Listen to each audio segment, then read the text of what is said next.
This lecture will take a look at the period of progressivism in the United States around the turn of the 20th century. At the dawn of the new century, middle-class reformers addressed many of the problems that had contributed to the social upheavals of the 1890s. Journalists and writers exposed unsafe conditions that often faced factory workers, including women and children. Intellectuals questioned the dominant role of large corporations in American society. Political formers struggled to make government more responsive to the people. Together, these reform efforts formed the progressive movement, which aimed to restore economic opportunities and correct injustices in American life. Although reformers never completely agreed on the problems or the solutions, each of their progressive efforts shared at least one of the following goals: to protect social welfare, to promote moral improvement, to create economic reform, and to foster efficiency. Many social reformers worked to soften some of the harsh conditions of industrialization. The social gospel and settlement house movements of the late 1800s, which aimed to help the poor through community centers, churches, and local services, continued during the Progressive Era. The Young Men's Christian Association, or YMCA, opened libraries, sponsored classes, and built swimming pools and handball courts. The Salvation Army fed poor people in soup kitchens, cared for children in nurseries, and sent slum brigades to instruct poor immigrants in middle-class values of hard work and temperance. In addition, many women were inspired by the settlement houses to take action. One of those was Florence Kelley, who became an advocate for improving the lives of women and children. She was appointed Chief Inspector of Factories for Illinois after she helped win passage of the Illinois Factory Act in 1893. This act prohibited child labor and limited women's working hours, and soon became a model for other states. Other reformers felt that morality, not the workplace, was the key to improving the lives of the poor. These reformers wanted immigrants and poor city dwellers to uplift themselves by improving their personal behavior. Prohibition, the banning of alcoholic beverages, was one such program. Prohibitionist groups feared that alcohol was undermining American morals. Founded in Cleveland in 1874, the Women's Christian Temperance Union, or WCTU, spearheaded the crusade for prohibition. Members advanced their case by entering saloons, singing, praying, and urging saloon keepers to stop selling alcohol. As momentum grew, Francis Willard transformed the Union from a small Midwestern religious group in 1879 to a national organization boasting 245,000 members by 1911, the largest women's group in the nation's history. WCTU members followed Willard's "Do Everything" slogan and began opening kindergartens for immigrants, visiting inmates in prisons and asylums, and working for women's suffrage. These activities provided women with expanded public roles, which they used to justify giving women voting rights. Efforts at prohibition sometimes led to problems with immigrant groups, such as was the case with the Anti-Saloon League, founded in 1895. As members sought to close saloons, tensions arose between the League and many of the immigrant groups whose customs often included the consumption of alcohol. In addition, saloons filled a number of roles within an immigrant community, such as cashing paychecks and serving meals. As moral reformers sought to change individual behavior, a severe economic panic in 1893 prompted some Americans to question the capitalist economic system. As a result, some Americans, especially workers, embraced socialism. Labor leader Eugene V. Debs, who helped organize the American Socialist Party in 1901, commented on the uneven balance among big business, government, and ordinary people under the free market system of capitalism. Though most progressives distanced themselves from socialism, they saw the truth of many of Debs' criticisms. Big business often received favorable treatment from government officials, and politicians could use its economic power to limit competition. Journalists who wrote about the corrupt side of business and public life in mass circulation magazines during the early 20th century became known as muckrakers. Many progressive leaders put their faith in experts and scientific principles to make society and the workplace more efficient. Some began using time and motion studies to improve efficiency in industry by breaking manufacturing into simpler tasks. Industry reformers applied these scientific management studies to see just how quickly each task could be performed. However, not all workers could work at the same rate, and although the introduction of assembly lines did speed up production, the system required people to work like machines. The effects of the assembly line were a higher worker turnover due to injuries suffered by fatigued workers, reduced hours of the workday, and higher wages. To keep automobile workers happy, Henry Ford reduced the workday to 8 hours and paid workers $5 a day. This incentive attracted thousands of workers, but they exhausted themselves. Such efforts at improving efficiency, an important part of progressivism, targeted government as well as local industry. Cities face some of the most obvious social problems of the new industrial age. In many large cities, political bosses rewarded their supporters with jobs and kickbacks and openly bought votes with favors and bribes. Efforts to reform city politics stemmed in part from the desire to make government more efficient and more responsive to its constituents. But those efforts also grew from distrust of immigrants' participation in politics. Natural disasters sometimes played an important role in prompting reform of city governments. In 1900, a hurricane and tidal wave almost entirely demolished Galveston, Texas. Politicians on the city council botched the huge relief and rebuilding job so badly that the Texas legislature appointed a 5-member commission of experts to take over. The success of this effort prompted the city of Galveston to adopt a commission idea as a form of government. And by 1917, more than 500 cities had followed Galveston's example. Another natural disaster, a flood in Dayton, Ohio in 1913, led to the widespread adoption of the council-manager form of government. Staunton, Virginia had already pioneered this system in which people elect a city council and the council in turn appoints a manager, typically a person with training and experience in public administration. By 1925, managers were administering nearly 250 cities across the United States. In some cities, mayors introduced progressive reforms without changing how the government was organized. In general, these mayors concentrated on dismissing corrupt and greedy private owners of utilities, such as gas works, water works, and transit lines, and converting the utilities to public-owned enterprises. These mayors believed that citizens should play a more active role in government. Local reforms coincided with progressive efforts at the state level. Spurred by progressive governors, many states passed laws to regulate railroads, mines, mills, telephone companies, and other large businesses. Under the progressive leadership of Robert M. La Follette, Wisconsin led the way in regulating big business. Fighting Bob La Follette, as he was called, served 3 terms as governor before he entered the U.S. Senate in 1906. He explained that, as governor, he did not mean to smash corporations, but merely to drive them out of politics and then treat them exactly the same as other people are treated. La Follette's major target was the railroad industry. He taxed railroad property at the same rate as other business property, set up a commission to regulate rates, and forbade railroads to issue free passes to state officials. Other reform governors who attacked big business interests included Charles B. Aycock of North Carolina. As the number of child workers rose dramatically, reformers worked to protect workers and to end child labor. Businesses hired children because they performed unskilled jobs for lower wages and because children's small hands made them more adept at handling small parts and tools. Immigrants and rural migrants often sent their children to work because they viewed their children as part of the family economy. Often wages were so low for adults that every family member needed to work to pull the family out of poverty. In industrial settings, however, children were prone to accidents caused by fatigue. Many developed serious health problems and suffered from stunted growth.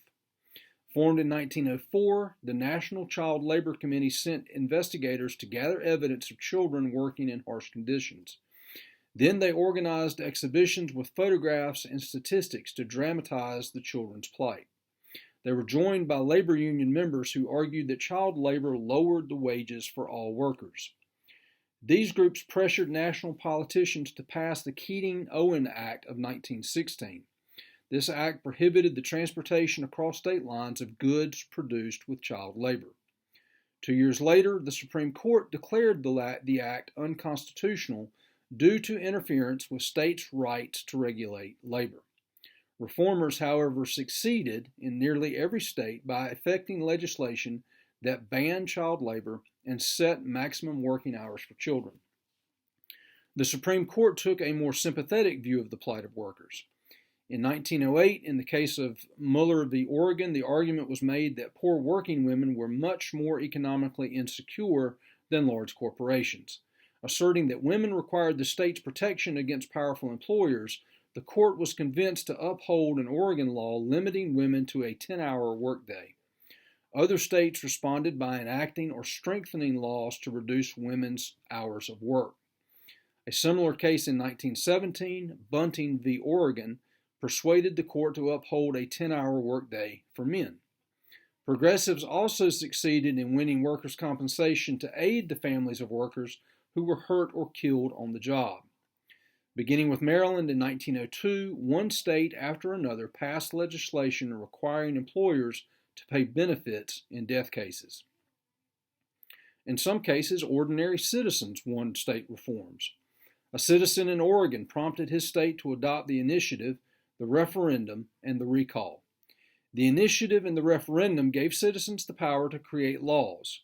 Citizens could petition to place an initiative, a bill originated by the people rather than lawmakers, on the ballot. Then, voters, instead of the legislature, accepted or rejected the initiative by referendum, a vote on that initiative. A recall enabled voters to remove public officials from elected positions by forcing them to face another election before the end of their term if enough voters asked for it. By 1920, 20 states had adopted at least one of these procedures. In 1899, Minnesota passed the first mandatory statewide primary system. This enabled voters, instead of political machines, to choose candidates for public office through a special popular election. About two-thirds of the states had adopted some form of direct primary by 1915. It was the success of the direct primary that paved the way for the 17th Amendment to the Constitution. Before 1913, each state's legislature had chosen its own U.S. senators, which put even more power in the hands of the party bosses and wealthy corporation heads. To force senators to become more responsive to the public, progressives pushed for the popular election of senators. As a result, Congress approved the 17th Amendment in 1912. Its ratification in 1913 made direct election of senators the law of the land. Government reform, including efforts to give Americans more of a vote in electing their legislators and creating laws, drew increased numbers of women into public life. It also focused renewed attention on the issue of woman suffrage. Prior to the Civil War, married middle-class women were generally expected to devote their time to the care of their homes and families. By the late 19th century, only middle-class and upper-class women could afford to do so. Poorer women usually had no choice but to work for wages outside the home. On farms in the South and Midwest, women's roles had not changed substantially since the previous century. In addition to household tasks, farm women handled a host of other chores such as plowing, raising livestock, planting, and harvesting. As better paying opportunities became available in towns, women had new options for finding jobs, even though men's labor unions excluded them from membership. At the turn of the century, 1 out of every 5 American women held jobs. 25% of those worked in manufacturing. The garment trade claimed about half of all women industrial workers. They typically held the least skilled positions and received only about half as much money as their male counterparts, or less. Women also began to fill new jobs in offices, stores, and classrooms. These jobs required a high school education, and by 1890, women high school graduates outnumbered men. Moreover, new business schools were preparing women for roles as bookkeepers and stenographers as well as training female typists to operate the new typewriters. Many women without formal education or industrial skills contributed to the economic survival of their families by doing domestic work. For nearly 2 million African American women who were freed from slavery, poverty drove them into the workforce. They worked on farms as domestic workers and migrated to the cities for jobs as cooks, laundresses, and maids. Roughly 70% of these women by 1870 were employed as servants. Unmarried immigrant women also performed domestic labor, especially when they first arrived in the United States. Dangerous conditions, low wages, and long hours led many female industrial workers to push for reforms. Their ranks grew after 146 workers, mostly young women, died in a 1911 fire at the Triangle Shirtwaist Factory in New York City. Middle and upper class women also joined the public sphere. By 1910, women's clubs were nearly 500,000 strong. These clubs grew into reform groups that addressed such issues as literacy, child labor, or temperance. Many of the women who became active in public life had attended the new women's colleges. Although women were still expected to fulfill traditional domestic roles, women's colleges sought to grant women an excellent education. By the late 19th century, marriage was no longer a woman's only alternative. Many entered the workforce or sought higher education. In fact, almost half of the college-educated women in the late 19th century never married. Many of these educated women began to apply their skills to needed social reforms. Uneducated laborers started efforts to reform workplace health and safety. The participation of educated women only strengthened existing reform groups by providing leadership.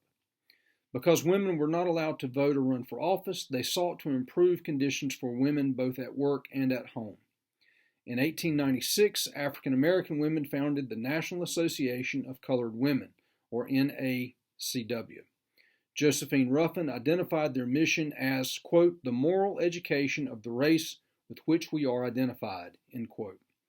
After the Seneca Falls Convention of 1848, women split over the 14th and 15th Amendments, which granted equal rights and voting privileges to African American men, but excluded women. Susan B. Anthony, a leading proponent of women's suffrage, joined with Elizabeth Cady Stanton in 1869 to form the National Women's Suffrage Association, or NWSA. The NWSA united with another group in 1890 to become the National American Women's Suffrage Association, or NAWSA.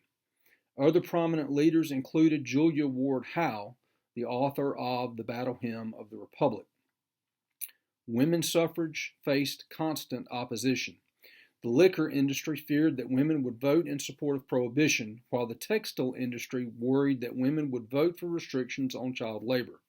Many women simply feared the changing role of women in American society. Suffragist leaders tried three approaches to achieve their objective. First, they tried to convince state legislatures to grant women the right to vote. They achieved a victory in the territory of Wyoming in 1869, and by the 1890s, Utah, Colorado, and Idaho were also granting voting rights to women. After 1896, efforts in other states failed. Second, women pursued court cases to test the 14th Amendment, which declared that states denying their male citizens the right to vote would lose congressional representation. Weren't women citizens too? In 1871 and 1872, Susan B. Anthony and other women tested that question by attempting to vote at least 150 times in 10 states and the District of Columbia. The Supreme Court ruled in 1875 that women were indeed citizens, but then denied that citizenship automatically conferred the right to vote. Third, women pushed for a national constitutional amendment to grant women the vote. Elizabeth Cady Stanton succeeded in having the amendment introduced in California, but it was killed later.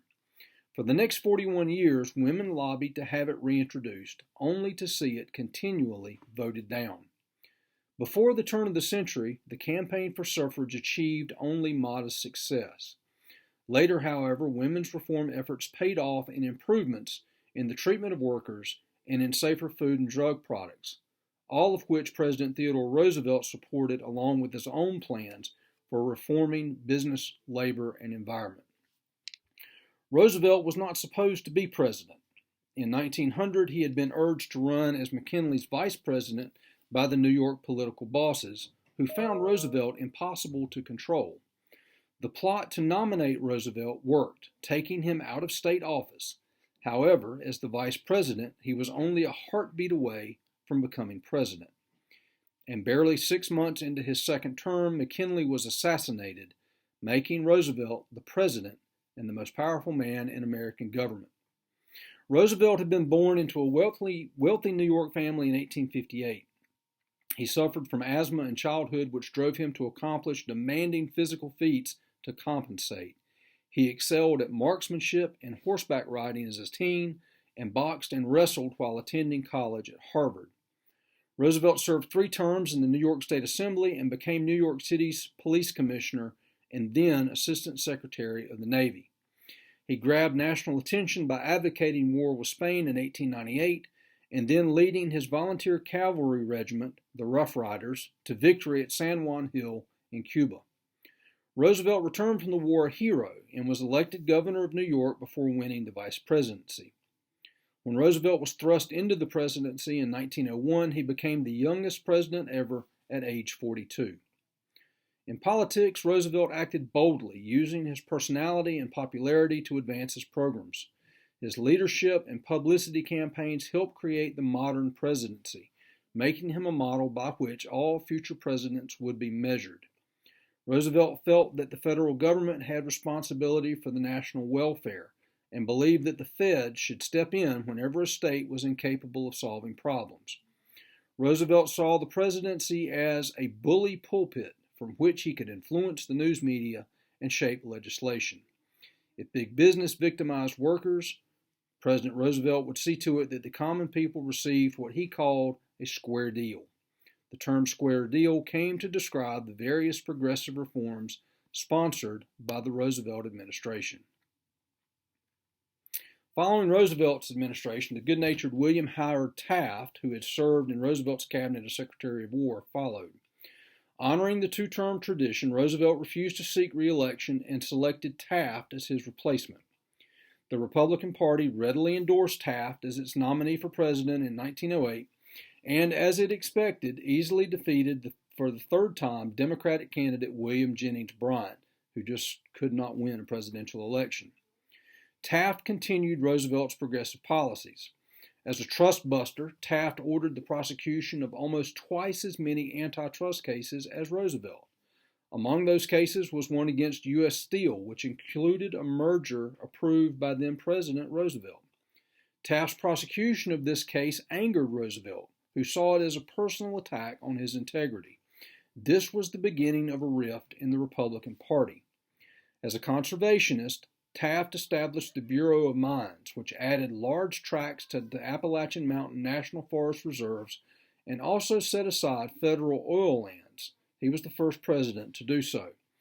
2 other progressive measures were at least equal in importance to legislation enacted under Roosevelt. The Mann-Elkins Act of 1910 gave the ICC power to suspend new railroad rates and oversee telephone, telegraph, and cable companies. The 16th Amendment, which was ratified by states in 1913, authorized the U.S. government to collect an income tax. Originally proposed by populists in the election of 1892, this was wholeheartedly approved by progressives because it at first applied only to the very wealthy. Progressives in the Republican Party, however, were unimpressed with Taft's achievements. In fact, they seemed so disenchanted with him that they accused him of betraying their cause and joining the conservative wing of the party for the following reasons. During his 1908 campaign, Taft had promised to lower the tariff. Instead, conservative Republicans in Congress passed the Payne-Aldrich tariff of 1909, which raised the tariff on most imports. Taft not only signed the tariff, but made many public statements in its defense. Progressives also liked and respected Gifford Pinchot, who Roosevelt had tapped as chief of the U.S. Forest Service, but they distrusted Taft's Secretary for the Interior, Richard Ballinger. In 1910, Ballinger opened public lands in Alaska for private development.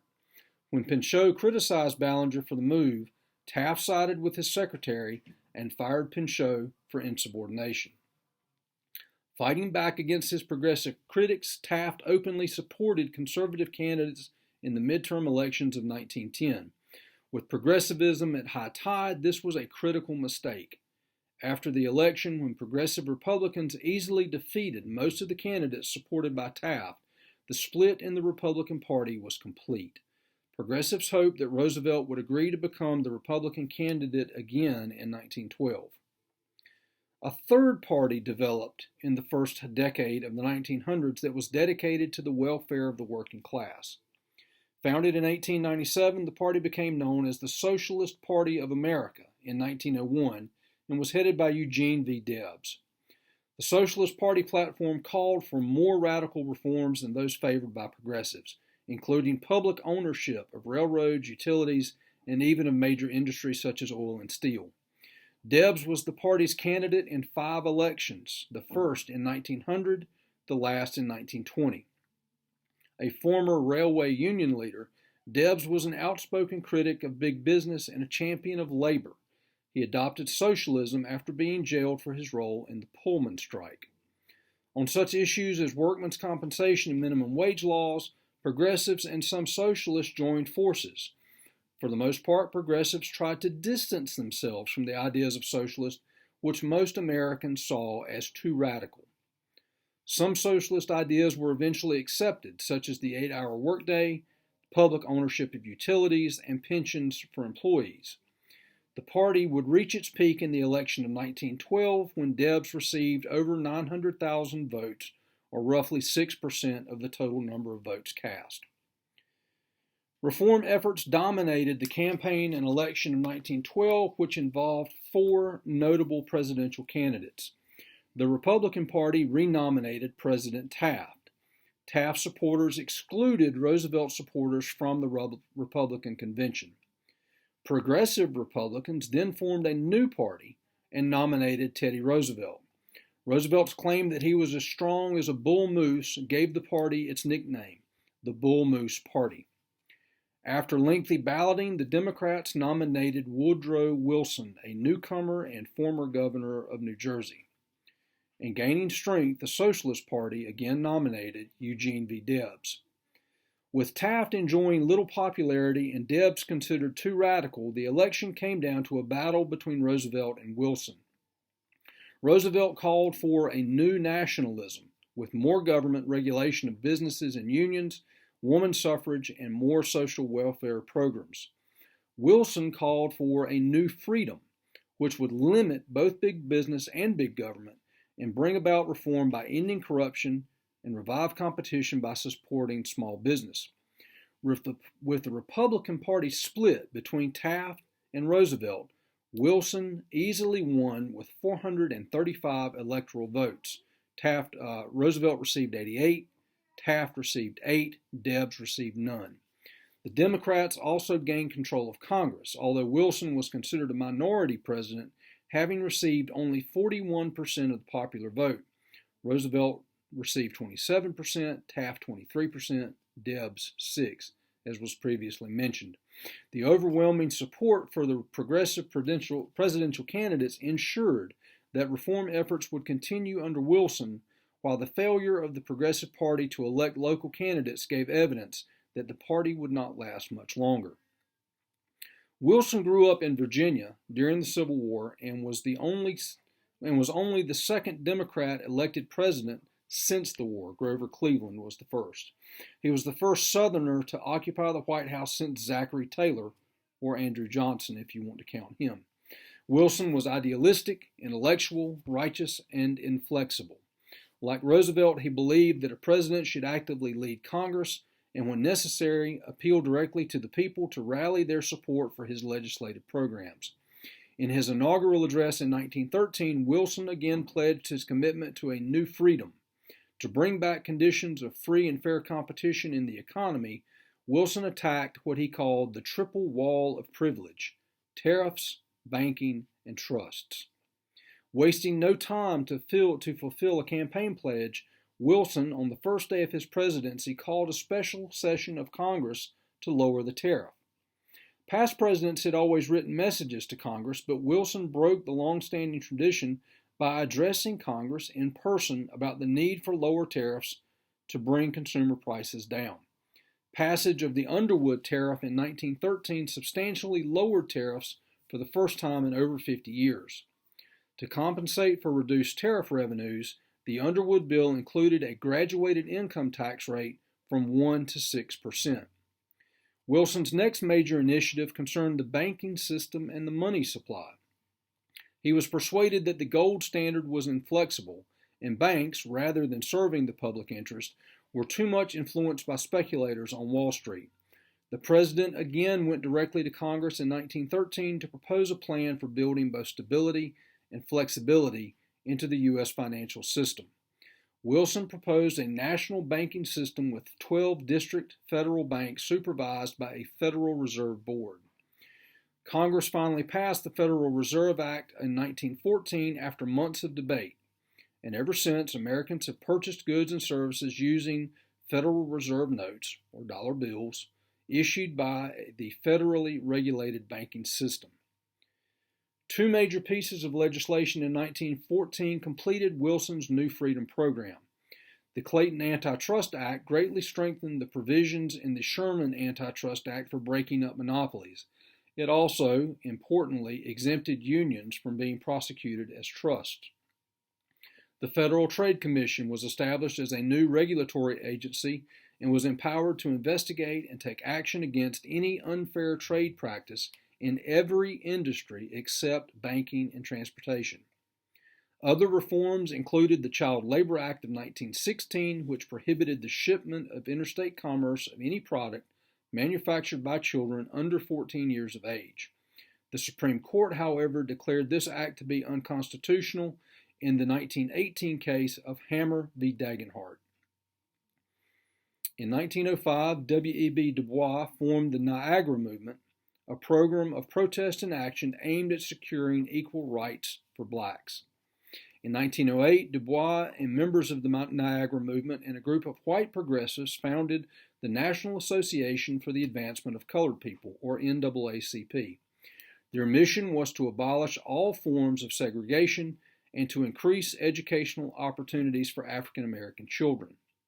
In 1911, the National Urban League was founded to help those migrating to and from the South to northern cities. It emphasized self-reliance and economic advancement. Perhaps one of the largest movements during this period was the women's suffrage movement. The Progressive Era was a time of increased activism for a new generation of feminists. By 1900, the older generation of suffrage crusaders, including Susan B. Anthony and Elizabeth Cady Stanton, passed the torch to younger women. Although the younger generation of men was generally more liberal than their elders, not all male progressives enthusiastically supported the women's movement. President Wilson, for example, refused to support the suffragists' call for a national amendment until late in his presidency. Carrie Chapman Catt, an energetic reformer from Iowa, became the new president of the National American Women's Suffrage Association in 1900. Catt argued for the vote as a broadening of democracy which would empower women, thus enabling them to more actively care for their families in an industrial society. At first, Catt continued the NAWSA's drive for women at the state level before changing strategies and seeking a suffrage amendment to the Constitution. A more militant approach to gaining the vote was adopted by some women who took to the streets with mass pickets, parades, and hunger strikes. Their leader, Alice Paul of New Jersey, broke from NAWSA in 1916 to form the National Women's Party. From the beginning, Paul focused on winning the support of Congress and the President for an amendment to the Constitution. The dedicated efforts of women from on the home front during World War I finally persuaded a majority of Congress and President Wilson to adopt a women's suffrage amendment. The 19th Amendment was ratified in 1920 and guaranteed women's right to vote in all elections at the local, state, and national levels. Following this victory, Carrie Chapman Catt organized the League of Women Voters, a civic organization dedicated to keeping voters informed about candidates and issues.